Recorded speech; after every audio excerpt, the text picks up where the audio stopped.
sharma boy oo gabar kale soo gabar xaas leh milyaanka loo fanaanado loo yahay qabo oo gabar kale Nairobi joogto oo balansanay waxa walba dhamaanayaan faanta adduunkan adaa ku jecla walahi bis adiga isku macna labis Djibouti waa dhafraano iyo naseexdaar waa soo dhaqso codadkii waxaa dhageystay gabadha loo yaqaan milyaanka oo gabadha codkeeda ma sha taleefanka maadaama markii garow ay tagtay ee taleefanka sharma boy gacanta ku dhigtay kadibna ay aragtay codka WhatsApp ku jiro cod buu u duubtay gabadhii dhageysan milyaanka codkeeda hamar mama naagtiisa waa ay dhiloy asuu hurdooyaan faantay laakiin adiga hadda ku soo dhiwaayaan ku dhahay naagaha ceebaysay sharmuutay ee naag miihiyaan ku dhahay gabadha oo sharma boy balansanaysay video anshaxan oo qaab daray waxaas ay u dirtay sharma boy jirtay oo qaabanaasho u dirtay milyaanka gacanta ku dhigtay hatta gabadhaas video ay baxaan social media soo galaan milyaanka ka dambayso videogan waxaan noqon doonaa taxano qaybta koowaad maanta duubi doonaa oo socod doonaa qayb labaad qayb saddexaad qayb afraad saas ugu doonaa codadka dhan soo bandhigi doonaa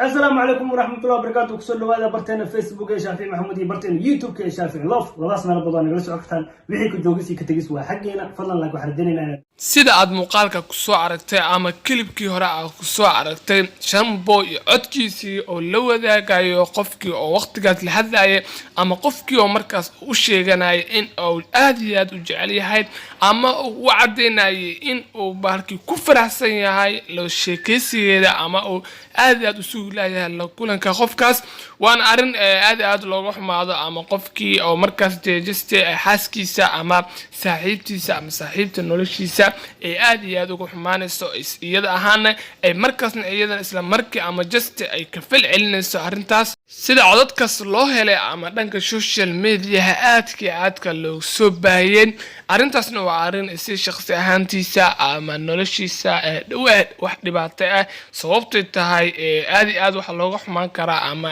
dhanka taageerayaashiisa ama asxaabtiisa aad iyo aad ugu xumaan kartaa sababtay tahay sidoo xaasle ama oo xaas u joogto in oo codadkan ama u duubo ama uu la wadaago